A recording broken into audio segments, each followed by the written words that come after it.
31 mai 1918. En plein cœur des combats, un soldat allemand solitaire s'apprête à mettre sa vie en danger pour accomplir une action héroïque. Mais cet homme n'est pas un modeste soldat. Il se nomme Adolf Hitler. Il doit porter un message vital au quartier général du bataillon. C'est alors qu'il tombe sur une unité de soldats français. Il dégaine son pistolet.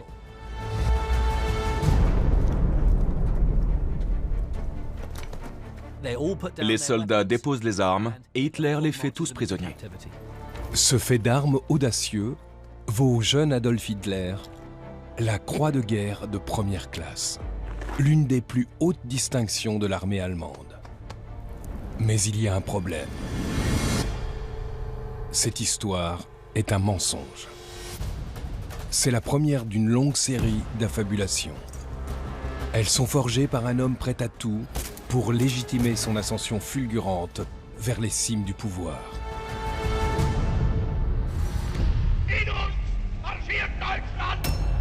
Hitler. Qui était l'homme derrière le monstre? Il y a tellement d'aspects de son histoire qui sont incohérents. Un adolescent solitaire, devenu héros national.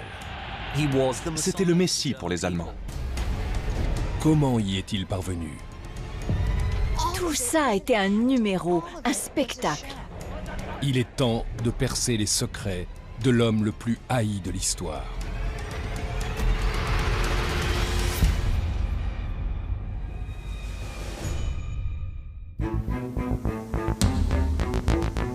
Adolf Hitler n'est pas né dictateur. Mais en seulement 12 ans, ce sans-abri engagé volontaire deviendra le dirigeant incontesté d'un redoutable parti politique.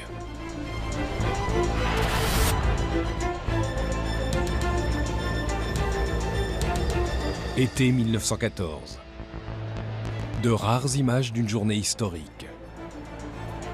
Sur l'Odeonsplatz à Munich, l'Allemagne célèbre son entrée en guerre contre la Russie. Ce sont les plus anciennes images connues d'Adolf Hitler.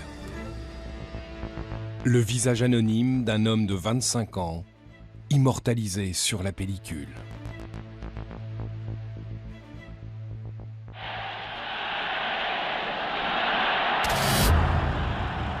« 25 ans plus tard, cet homme, Adolf Hitler, lancera son pays dans la Seconde Guerre mondiale. 8 semaines après l'invasion de la France, il est à la tête d'une parade triomphale à Berlin, célébrant la victoire historique de l'Allemagne.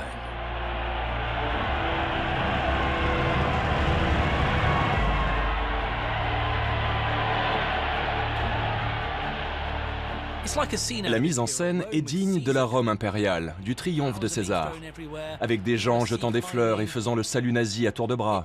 C'est un spectacle incroyable. Et évidemment, Hitler est aux anges. Le peuple allemand, qui avait accueilli la guerre avec appréhension, croit désormais en cet homme.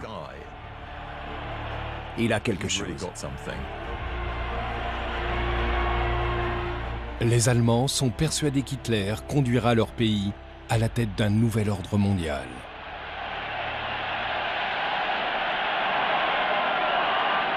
Une allégeance due en partie à sa réputation de héros, gagnée sur les champs de bataille de la Première Guerre mondiale.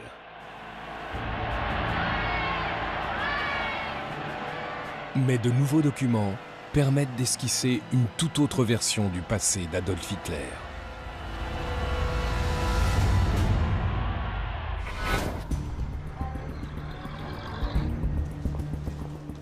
Printemps 1913.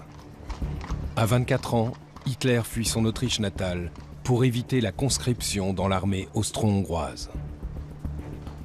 Hitler grandit dans l'Empire austro-hongrois, où les identités sont de plus en plus fondées sur des notions de race. Êtes-vous allemand? Êtes-vous juif? Êtes-vous slave? Hitler se considère assez vite sous le prisme de la germanité. Il ne se sent aucune obligation militaire vis-à-vis de l'Empire austro-hongrois. Il réserve sa loyauté à l'Allemagne dans laquelle il voit l'avenir. Après avoir fui l'Autriche pour l'Allemagne, Hitler est désormais un homme recherché.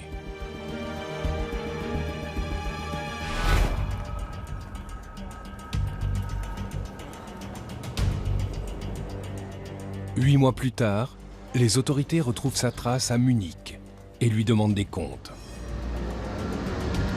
Il essaie alors d'attirer la compassion en se dépeignant comme un sans-abri, luttant pour sa survie. Et le Conseil a pitié de lui. Il n'est pas le seul dans son cas, mais il réussit à se tirer d'affaire. À cette époque, on voit déjà là tout le talent de comédien d'Hitler qui ne fera que se renforcer tout au long de sa vie. Août 1914. L'Allemagne déclare la guerre à la France. Hitler s'engage avec enthousiasme dans l'armée du Reich. Il est affecté au 16e régiment d'infanterie de réserve bavarois.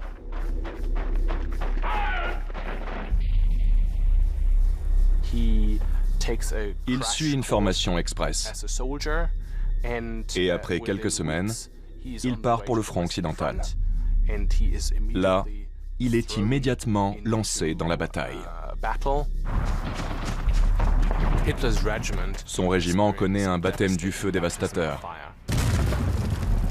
Ces hommes ne sont absolument pas préparés aux réalités de la guerre. Plus de 2000 soldats de l'unité d'Hitler périront dans la première bataille d'Ypres en novembre. Mais le soldat Hitler a survécu et reçoit l'unique avancement de sa carrière militaire. On pense souvent qu'Hitler a été promu brigadier ou caporal, mais ceci est complètement faux. Il est passé au grade de première classe. Il ne sera jamais sous-officier, précisément parce qu'il n'est pas un leader. Ses supérieurs ne voient aucune aptitude au commandement en la personne d'Adolf Hitler. Le plus étrange, c'est qu'après cet avancement précoce, il est resté au même grade pendant toute la guerre. La promotion s'accompagne d'une nouvelle fonction, estafette. Hitler doit porter des messages aux quatre coins de la ligne de front.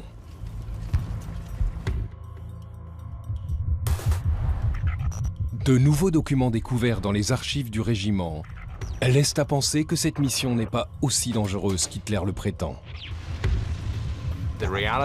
En réalité, il n'avait pas à courir à travers les tranchées. On ne lui demandait jamais de porter des messages en première ligne.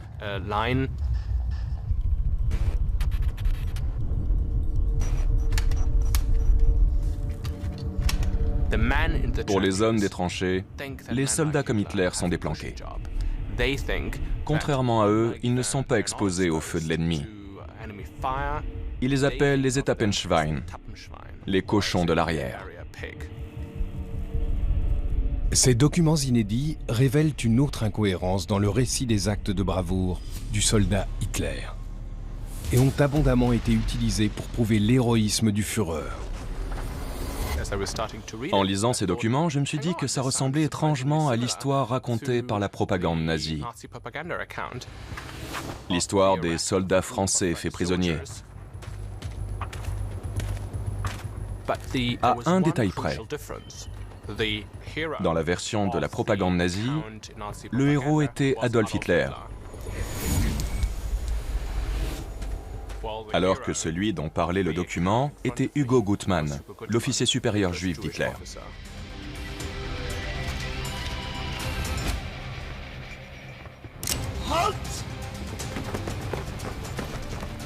Mais la propagande nazie s'empressera d'effacer le nom de Hugo Gutmann pour le remplacer par celui de leur Führer. Achtung!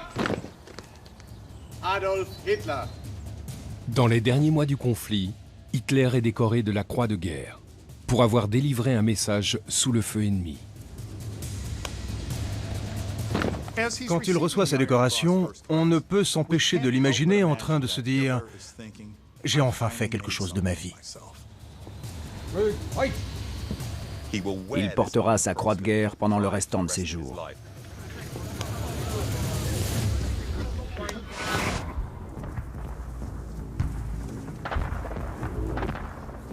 Mais pour Hitler, la guerre s'achève dans la douleur, lorsque les Britanniques attaquent son régiment au gaz moutarde.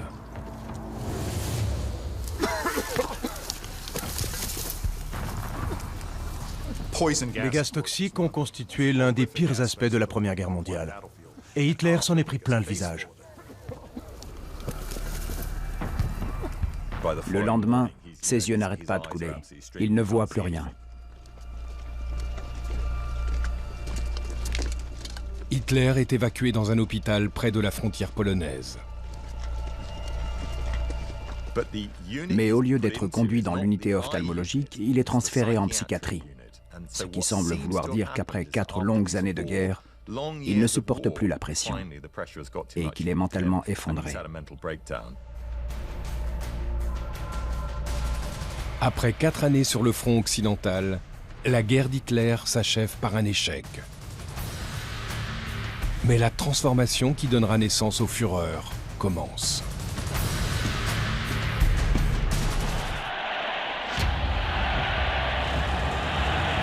Hitler se consume d'une passion dévorante pour l'Allemagne. In uns selbst allein liegt die Zukunft des deutschen Volkes.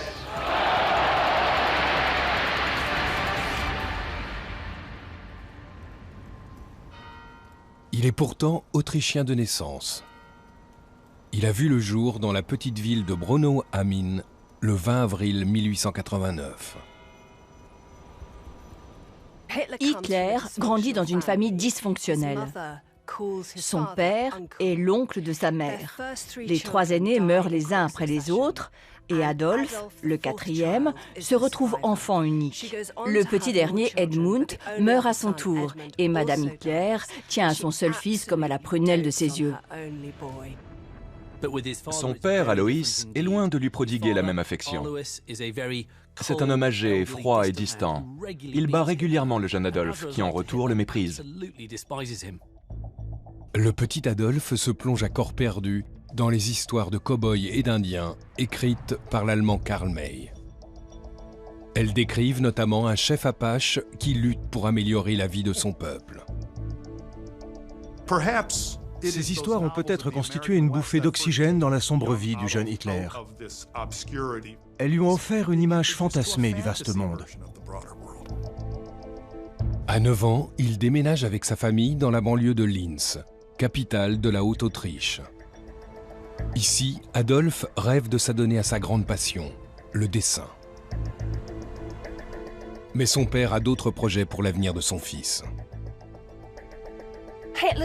Alois Hitler est un petit fonctionnaire à l'esprit étroit. Alors, quand son fils lui annonce qu'il veut devenir artiste, il entre dans une rage folle et il lui dit « Jamais tant que je serai en vie ». Forcé de ravaler ses ambitions artistiques, Adolphe est envoyé dans une école technique axée sur les mathématiques et les sciences. Hitler n'est pas un bon élève, mais une matière excite cependant sa curiosité, l'histoire. Un genre d'histoire surtout. Il se passionne pour les exploits des grands héros allemands, les rois, les empereurs et les conquérants d'autrefois. Le nationalisme allemand d'Adolphe ne fait que creuser le fossé entre le père et le fils. Le père s'identifie clairement à la monarchie des Habsbourg et à son projet impérial, alors que le jeune Hitler est attiré par le pangermanisme et se considère lui-même comme allemand. La mort soudaine de son père, en janvier 1903, fait du jeune Adolphe l'homme de la famille à seulement 13 ans.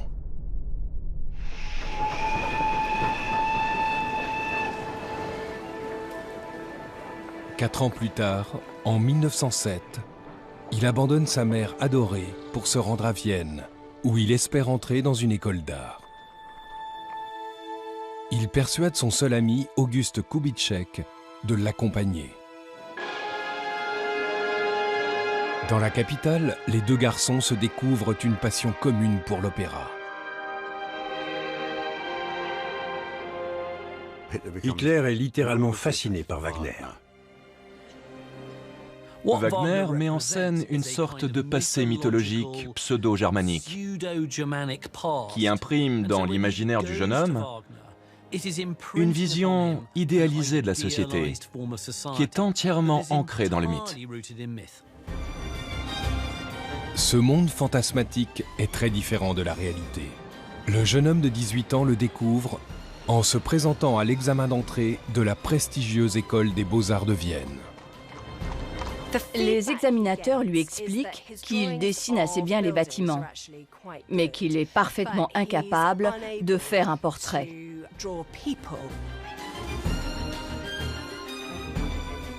Il pensait que c'était un jeu d'enfant.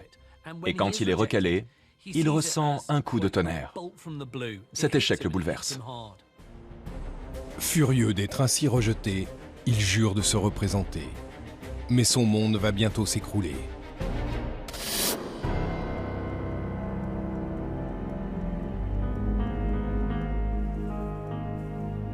Noël 1907.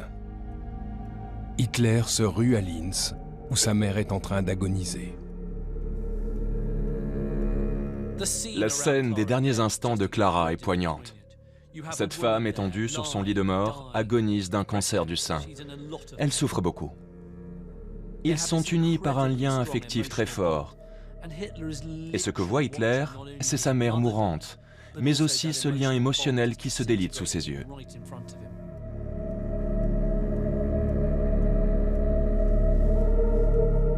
Adolf est inconsolable, malgré le soutien du docteur Edward Bloch, le médecin juif de la famille. Le docteur Bloch avoue alors qu'il n'a jamais vu quelqu'un à ce point dévasté par le chagrin.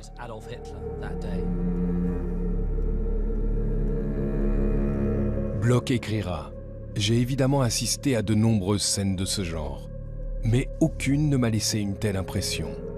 De toute ma carrière, je n'ai jamais vu un être à ce point prostré de chagrin comme Adolf Hitler. »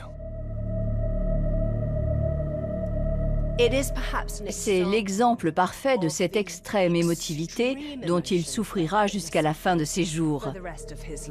Confronté à la perte ou à la déception, il est incapable d'accepter les revers de la vie.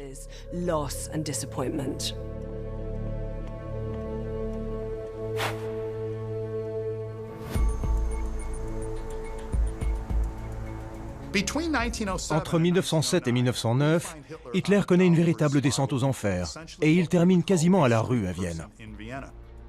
En 1909, il passe même Noël dans un foyer pour sans-abri. Adolf Hitler est un homme brisé.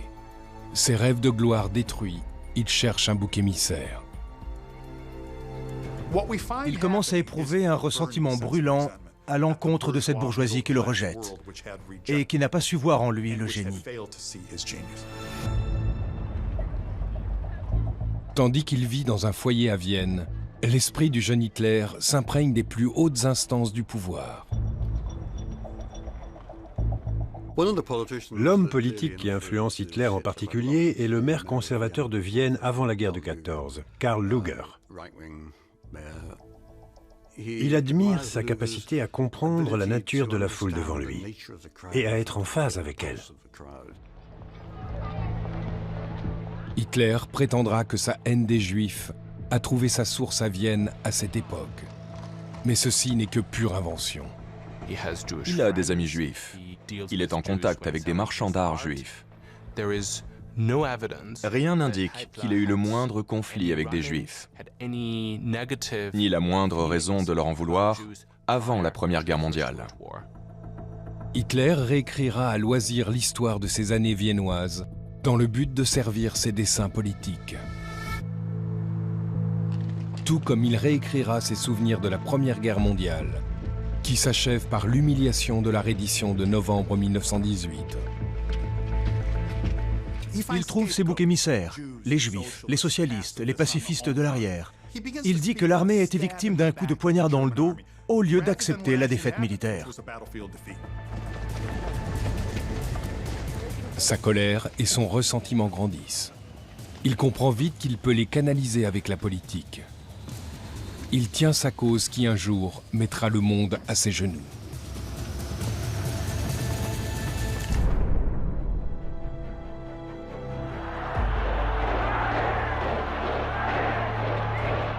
Septembre 1934.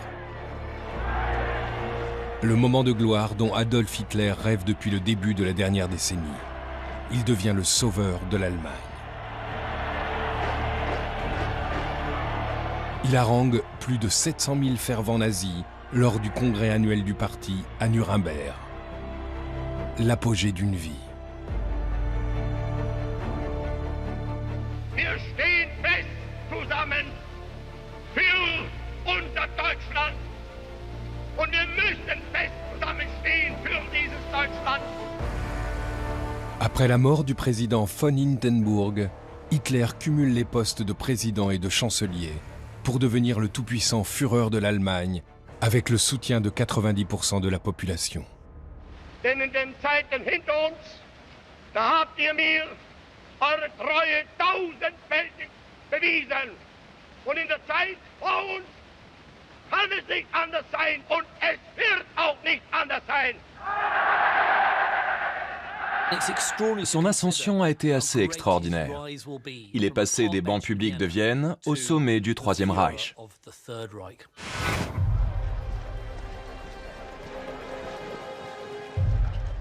15 ans plus tôt, à la fin de la Première Guerre mondiale, Hitler quitte l'hôpital psychiatrique après avoir retrouvé la vue. Il retourne à Munich pour rejoindre les rangs de milliers de soldats à l'avenir incertain après la défaite de l'Allemagne. Comme bien des soldats allemands, Hitler est relativement désœuvré à la fin de la guerre. C'est un chien errant qui cherche un maître. Il a besoin d'une cause et aussi de retrouver un port d'attache. Malgré la démobilisation, Hitler est toujours salarié de l'armée. Il est même sélectionné pour un programme de propagande. Hitler est l'un des hommes choisis par l'armée allemande pour parler à de petits groupes de soldats de l'avenir de l'Allemagne.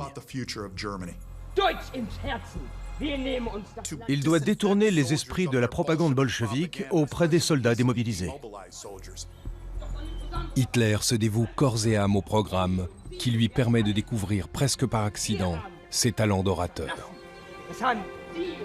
C'est un saltimbanque né, au style irrésistible. Il attire l'attention du chef de la propagande de l'unité militaire locale, le capitaine Karl Mayer. Karl Mayer perçoit immédiatement en Hitler son talent particulier d'orateur. Sa capacité à s'exprimer de manière simple et abordable fait de lui la recrue idéale pour s'adresser aux soldats et aux gens ordinaires. Lorsqu'Hitler est filmé par des caméras lors d'un rassemblement d'extrême droite en mai 1919, il a été recruté comme informateur. L'une de ses premières missions est d'infiltrer et surveiller les groupes politiques extrémistes de Munich.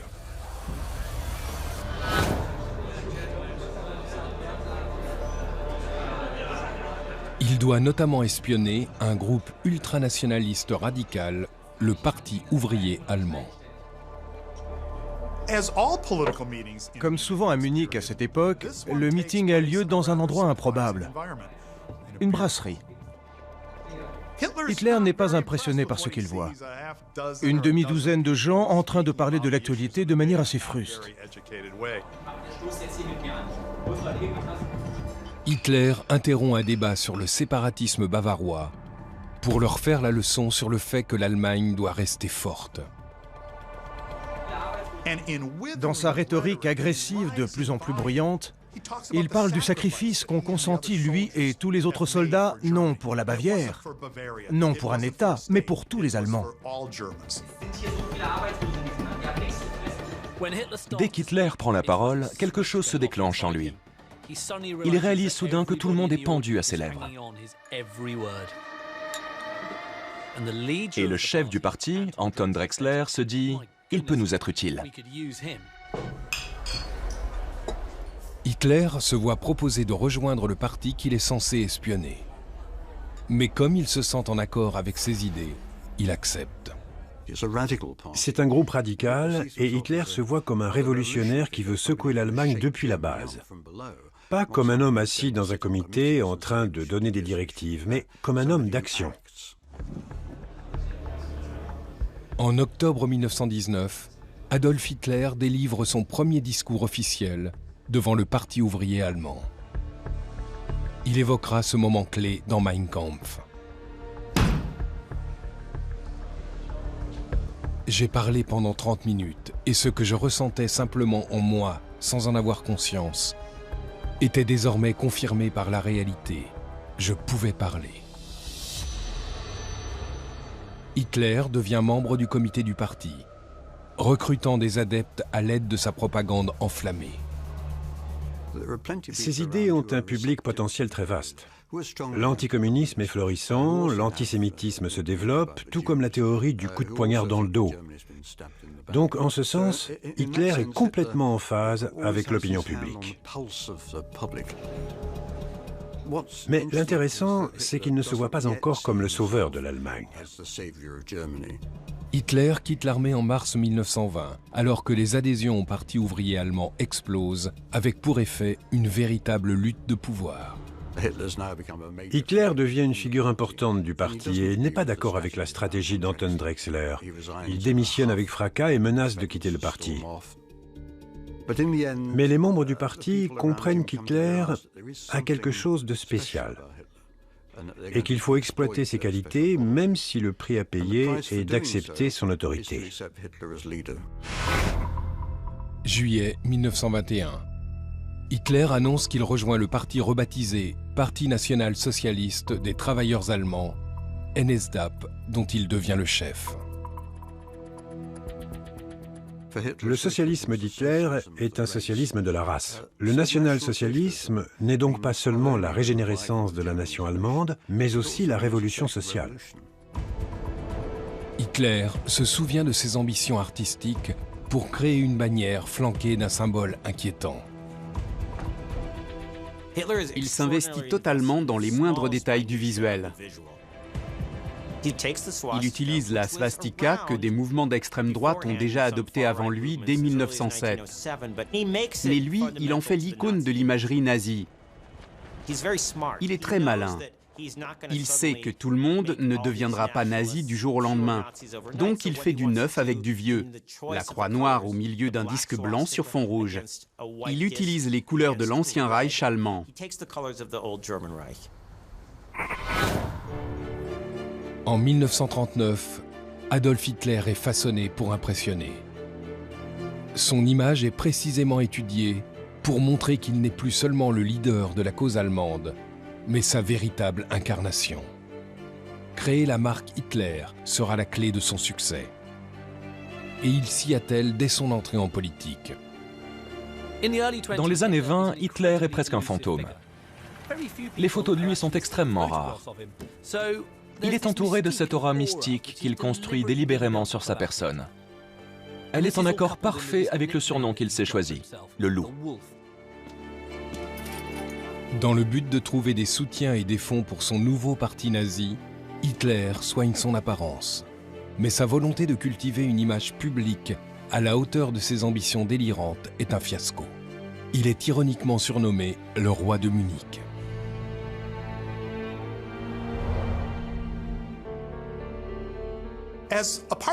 En tant que chef d'un parti à Munich, Hitler se doit de courtiser les personnes influentes de la haute société, ce qu'il est incapable de faire. Il n'a aucune manière et ne sait pas se tenir à table. Il met du sucre dans son vin et ne sait pas comment tenir ses couverts. Il avale les petits fours sans en laisser aux autres. Il ne lâche pas sa cravache, qu'il tapote contre ses genoux quand il parle. Il n'arrive pas vraiment à se faire accepter des gens qui détiennent le pouvoir. Hitler est à des lieues du confort de la brasserie de ses débuts, mais ses vilaines manières vont bientôt lui servir.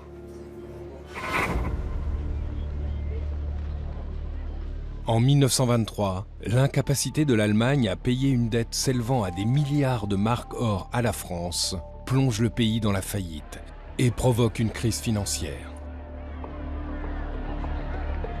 1923 est une année terrible pour la République de Weimar. Le gouvernement fait tourner la presse habillée en permanence afin de remplir ses engagements. Ce qui mène à quoi? À l'inflation.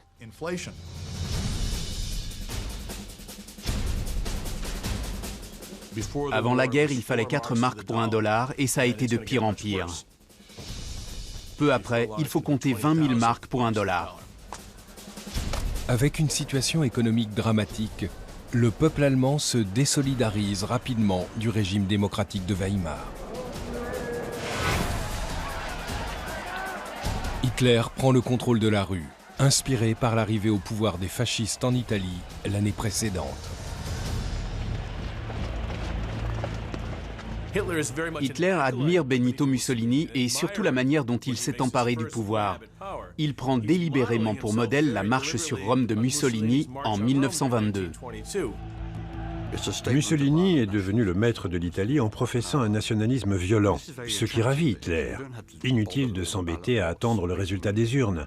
Il suffit de descendre dans la rue, marcher sur la capitale et prendre le pouvoir par la force.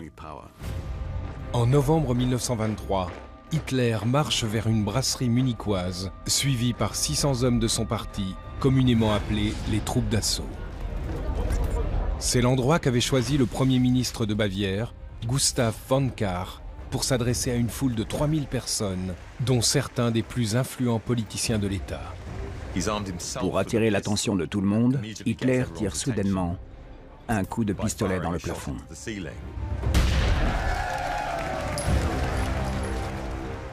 Il annonce à ses interlocuteurs médusés que la révolution nationale a commencé. C'est là qu'un tonnerre d'applaudissements retentit dans la brasserie. Et Hitler se dit « ça a marché ». Les 3000 personnes présentes sont toutes intimement persuadées que le coup d'État va réussir.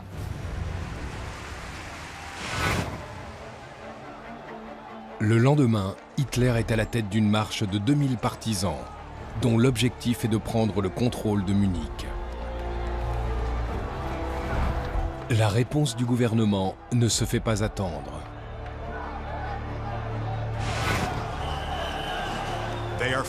Ils se font tirer dessus par un cordon de soldats et de policiers. Et alors que les 2 hommes qui l'encadraient sont tués, Hitler s'en sort miraculeusement. 4 policiers et 14 partisans nazis perdent la vie lors de ces affrontements. Hitler parvient à s'échapper dans la confusion. Il se réfugie chez l'un de ses amis nazis, Ernst Homstengel. Pour la 3e fois de sa vie, Hitler subit un revers terrible.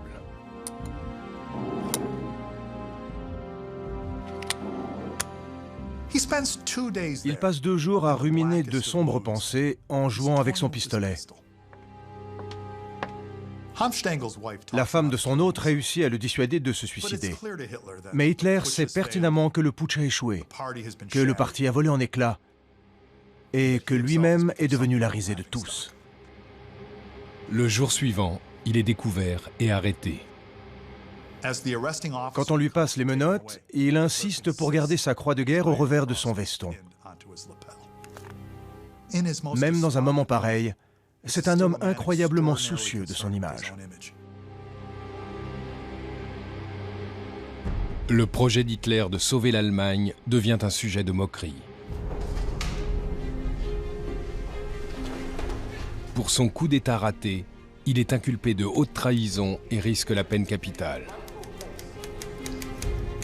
Il n'y a pas de juré. C'est une procédure administrative sous l'autorité de 3 juges, tous nommés à l'époque impériale, et qui partagent à des degrés divers une certaine sympathie pour le patriotisme d'Hitler. Hitler se met à transformer la salle d'audience en véritable tribune.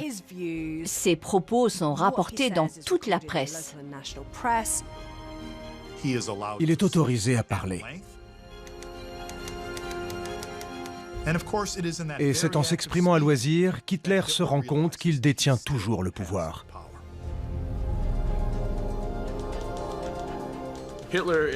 Ce procès constitue une aubaine pour Hitler, parce qu'il a une audience nationale. Il peut distiller son message de haine, de ressentiment et ses sentiments de persécution auprès de tous les Allemands. Hitler est déclaré coupable. Mais les juges sont cléments. Il échappe à la guillotine pour être condamné à une peine de 5 ans à la prison de Landsberg. Le temps que passe Hitler dans la prison de Landsberg est fondamental. Il est contraint à l'immobilité et il a tout le loisir de réfléchir à sa stratégie politique. C'est un moment clé pour Hitler, parce qu'il réalise soudainement qu'il est arrivé à un stade où il doit se définir sur le plan politique. Le putsch de la brasserie aurait pu signifier la fin de sa carrière politique. Au contraire, c'est un nouveau départ. Il reçoit un flot ininterrompu de visiteurs et de partisans. On lui apporte toutes sortes de cadeaux. On lui apporte de la nourriture. Hitler adore les friandises, c'est de notoriété publique. D'ailleurs, il grossit en prison. Depuis sa cellule, Hitler dicte à son fidèle comparse Rudolf Hess ses tristement célèbres mémoires. Mein Kampf, mon combat. Il faut savoir qu'Hitler n'a pas écrit ce livre de sa main. Mein Kampf est l'œuvre d'un homme faisant les 100 pas dans une pièce, éructant tout ce qui lui passe par la tête. Mein Kampf est un interminable pensum. C'est un livre qui vous tombe des mains, d'un ennui terrible. Mais c'est un ouvrage essentiel pour comprendre d'où viennent les idées d'Hitler. Dans Mein Kampf, Hitler annonce tout ce qu'il a l'intention de faire. Déclarer la guerre aux Juifs, détruire les Juifs d'Europe et mettre à mal l'équilibre des pouvoirs sur la planète. La façon dont il parle des Juifs est toujours aussi choquante. Ce sont des asticots, des parasites et un cancer qui prospèrent sur le corps politique des nations européennes. Il commence vraiment à penser qu'il peut façonner le monde selon sa volonté. Il ne se voit plus comme un agitateur, un battleur de salle de foire, mais comme un leader national. Il pense être le messie qu'attendent les Allemands.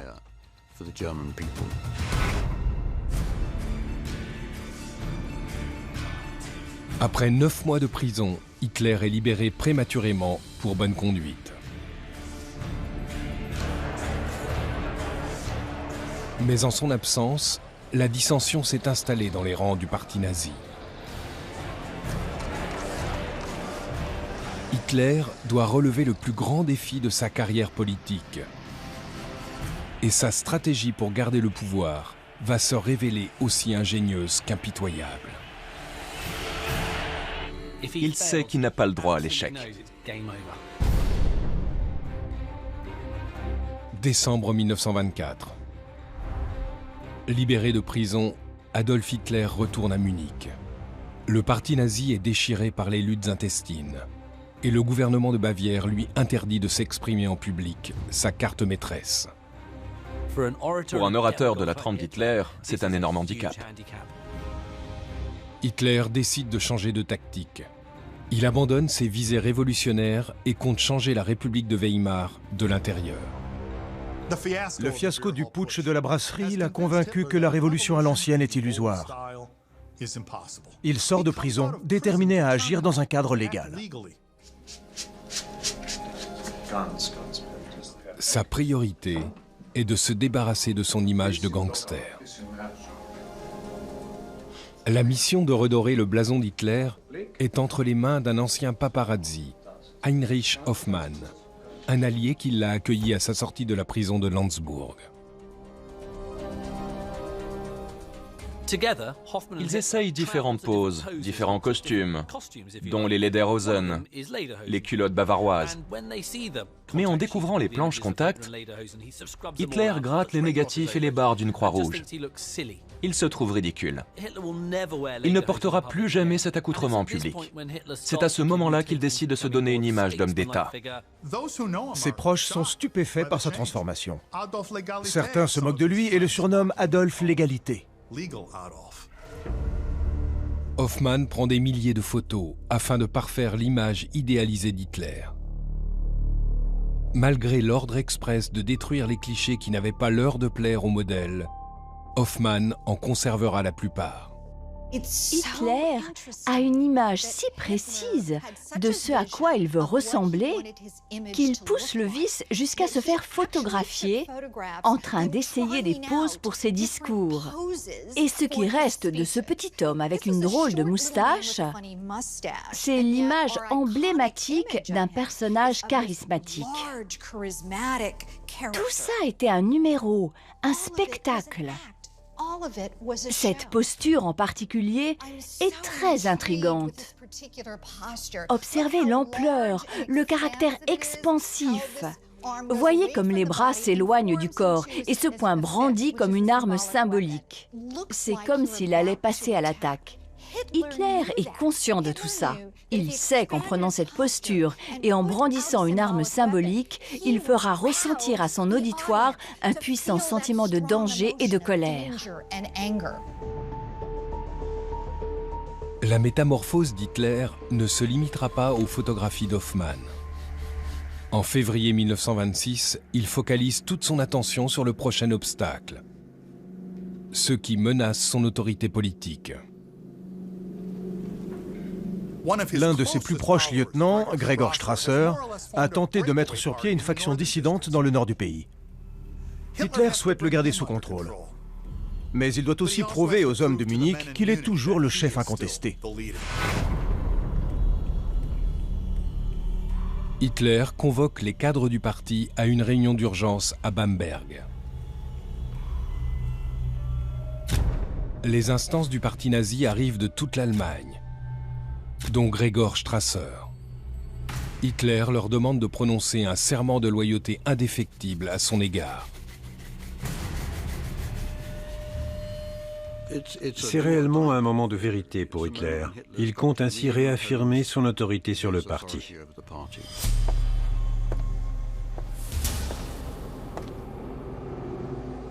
Hitler prend une grande inspiration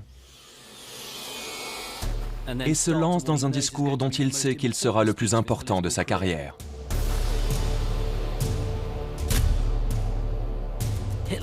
Hitler se sent alors assez fort pour jouer sa carte maîtresse.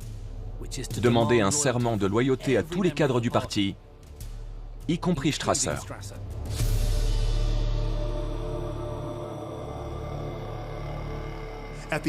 Les 60 personnes présentes se soumettent et prêtent serment à Hitler. Le parti est à nouveau uni, sous la coupe de son Führer, Adolf Hitler. C'est la première fois qu'il se montre aussi impitoyable. Après Bamberg, sa confiance est au plus haut.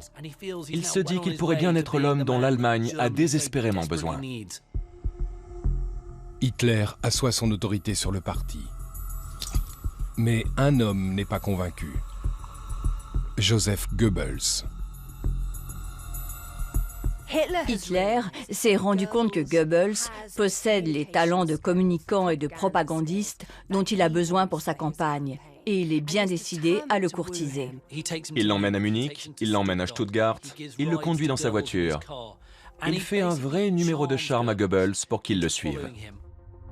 Après la conférence de Bamberg, Goebbels est parfaitement convaincu qu'Hitler est le dirigeant qui fera la fortune de l'Allemagne. Il décide donc de lui faire allégeance. Goebbels, qui tiendra un journal tout au long de sa vie, écrit « Je l'aime.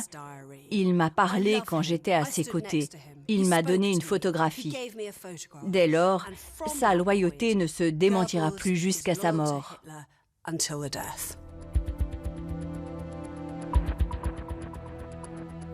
Au congrès du parti, à Weimar, Goebbels dévoile la nouvelle image d'Hitler, qui allait bientôt conduire à un véritable culte de la personnalité autour d'un Führer autoproclamé. Ce qui est intéressant dans ce titre qu'Hitler se choisit, le titre de Führer, c'est qu'il ne désigne pas seulement un chef politique. Ce n'est pas comme ça qu'Hitler l'entend. Le Führer, c'est le guide, une sorte de figure prophétique. Il tend le bras pour effectuer un salut qui deviendra vite le signe de ralliement des nazis. Le Heil Hitler par lequel tout le monde le salue est désormais obligatoire, ce qui montre la poigne de fer avec laquelle il tient le parti.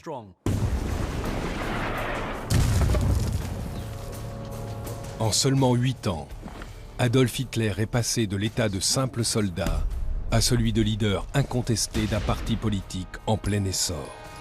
Il n'est pas dénué de talent. Il a un charisme brut, des dons d'orateur et une maîtrise de la politique. Mais il fait preuve de brutalité et il est prêt à se débarrasser de quiconque lui barrerait la route. En 1927, l'interdiction faite à Hitler de parler en public en Bavière est levée. Hitler peut à nouveau se montrer aux foules. Il a ce qu'il souhaite, une tribune. Le Führer aiguise ses talents et peaufine une image qu'il s'apprête à dévoiler à une Allemagne en pleine débâcle et à un monde qui n'a aucune idée de ce qui l'attend. Rarement dans l'histoire, un homme n'a été à ce point en phase avec son temps. Et désormais, la scène est prête pour qu'Hitler accède au pouvoir. Pas seulement à Munich, mais en Allemagne.